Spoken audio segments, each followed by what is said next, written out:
E a diferença, você disse que tem o contrato de direitos de imagem, que a gente sempre fala, né? O jogador recebeu o salário, mas está atrasado os direitos de imagens do atleta. Por que os clubes, às vezes, não pagam os direitos de imagem? Óbvio que está sem dinheiro, mas por que paga o salário e deixa o direito de imagem? Ou vice-versa? Porque é mais difícil você ver pagar os direitos de imagem e não pagar o salário, né? Por causa do registro, direitos de imagem não faz parte do registro? Não é por conta disso. Voltando um pouco atrás, até explicando mais como funciona a questão do contrato de um atleta. Então, temos dois principais contratos. Tá? Contrato de formação, que é um contrato, uma relação civil, tá? É um contrato que não é trabalhista, não é assinado uma carteira de trabalho. Então, aquele com 14 anos, um atleta com 14 anos, pode firmar com o clube um contrato de formação a partir dos 14 anos, isso até os 20 anos. Então, ele firma esse contrato será registrado na federação, então ele vai ter essa vinculação no BID, mas não é um contrato de trabalho, então ele não vai ser entendido como atleta profissional. Só é entendido como atleta profissional aquele com contrato de trabalho. O contrato de trabalho, ele pode ser firmado, ou seja, firmado entre as partes, clube e atleta, a partir dos 16 anos. Isso é a regra no Brasil. Então, a partir de 16 anos, o atleta pode ser profissional, porque a partir do momento que ele pode ser contratado com um contrato de trabalho. Quando a gente fala em contrato de trabalho, é o momento em que também pode ser feito o contrato de imagem. A Lei Pelé, ela permite que sejam feitos dois contratos nessa situação. O contrato de trabalho e o contrato de direito de imagem. O contrato de direito de imagem, ele pode ser no limite de 40% do valor total que o atleta vai ganhar do clube. Então, se o atleta vai ganhar do clube 100 mil, 40 mil, no máximo, é direito de imagem, pago no por mês, o salário mensal, não anual. Uhum. Isso, é remuneração. A gente fala remuneração, e a remuneração é a soma da imagem mais salário. Tá? Então, a remuneração toda dele, 40% vai ser na imagem, 60% vai ser no contrato de trabalho. Mas não existe uma obrigação de ser feito dessa forma. A obrigação totalmente é no limite de 40% em direito de imagem. Mas se o clube quiser pagar tudo na carteira, pode pagar. Não existe nenhuma proibição nisso na Lei Pelé. Qual é o problema, vamos dizer assim? Pagando na carteira, incide sobre esse valor maiores encargos trabalhistas, que são impostos e algumas outras verbas, 13º, proporcional de férias, enfim, diversas verbas que vão refletir diretamente nesse valor. Por isso que acaba sendo interessante o clube pagar em imagem também, porque a imagem acaba ficando ali algo em torno de 15%, o imposto pago pelo atleta, e na carteira de trabalho pode chegar até 27,5%, que é a questão do imposto de renda. Sim. Então, em alguns pontos favorece. Então, o clube não vai pagar os encargos no contrato de imagem, o atleta pode vir a pagar os 15%, e no trabalhista, no contrato de trabalho, vai ficar pagando os encargos em cima disso e o atleta pagando até 27,5% de imposto de renda. E o que tu me perguntou ali, né? Por que tem essa questão de dizer, não pagou imagem, não pagou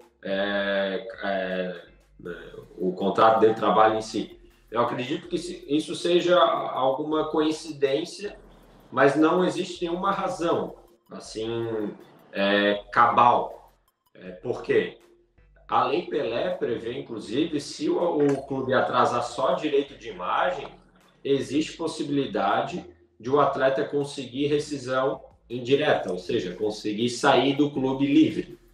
Então, por mais que seja só o direito de imagem, entende? Então, pode ser alguma coincidência em relação a isso.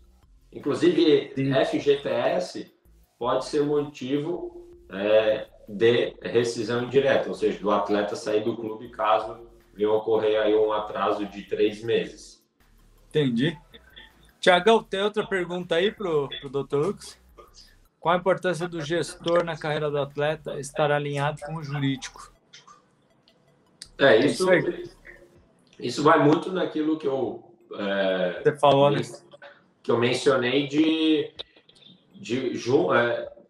eu tenho clientes que eu atuo muito na parte... É uma gestão jurídica, eu acabo dizendo que são as duas coisas juntas, porque eu acabo opinando em determinada situação com um olhar jurídico, né, com essa visão jurídica, o que é interessante para ele, porque ele fica mais seguro de que realmente esse caminho aqui eu vou ter mais tranquilidade e posso ir sem medo. Porque existem muitas regras, normas no direito desportivo, na CBF, em qualquer meio, que requer o conhecimento para que, de fato, tu busque fazer o melhor negócio possível. Então, vou dar um exemplo. Atletas, quando são transferidos internacionalmente, eles têm menos de 23 anos, existe uma previsão de uma indenização por formação. Isso é uma previsão do regulamento da FIFA, que a gente chama de Training Compensation, que é uma compensação pelo clube ter treinado aquele atleta. E se tu vai negociar, se tu inicia uma negociação de um atleta de menor de 23 anos, tu tem que prever que tu, quando levar ao clube, o clube vai ter que despender desse valor para poder contar com aquele atleta.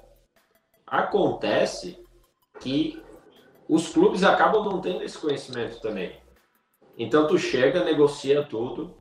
O atleta quer ir para o clube quer o atleta, tá, vamos fazer a transferência pelo TMS, que é o sistema. Chega para fazer a transferência, tem que pagar Training Compensation, que é um valor significativo, vai depender, varia de acordo com o nível do clube. Então, acaba o negócio não dando certo porque não teve alguém que falou, olha, se tu negociar esse atleta menor de 23 anos, tu tem que considerar isso. Entendeu? Então, é uma gestão feita compartilhada com o jurídico mesmo. Então, eu troco ideias com meus clientes diariamente e que eu acredito fazer bastante diferença, tanto é que eles continuam comigo e continuam... Mesmo os clubes fazendo transações diretas, né? Toda temporada compra e vende, os caras ainda não sabem. Às vezes você pega vários clubes que não sabem disso. Sim, acaba acontecendo. Porque eu estou falando aí de atletas de menores de 23 anos. Né? Então, a maioria, principalmente que vem para o Brasil, do exterior, não são menores de 23 anos. Né? A maioria. E não é uma recorrência a ponto da pessoa ter esse conhecimento. Por quê? O que acaba acontecendo? Às vezes a pessoa que está negociando, ela não é advogado também. Né? Então, a negociação é feita com o diretor de futebol daquele clube. E aí ele não tem esse conhecimento porque nunca fez esse tipo de operação. E aí acaba tendo um problema. Foi noticiado, acho que faz um pouco mais de um ano ou menos, não sei, de um clube que depois que foi ter conhecimento que ia ter que pagar algo em torno de 1 milhão. Caramba, hein? Imagina, o cara lá faz a compra do atleta, depois vai ter que pagar uma baita taxa. Sim. Só porque não sabia ali. Ou não se atenta, né? Tem que estar sempre com seu advogado aí, meus treinadores, meus dirigentes de clubes. É bem importante essa troca de ideia, né? E o importante... Sim. Não digo que seja obrigatório, mas que esse advogado tenha conhecimento na área do direito desportivo, né?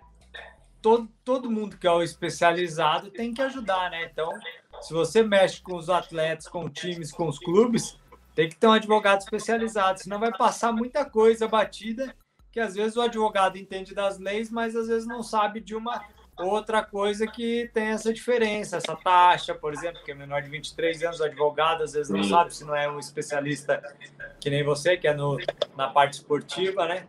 E aí complica. Sim.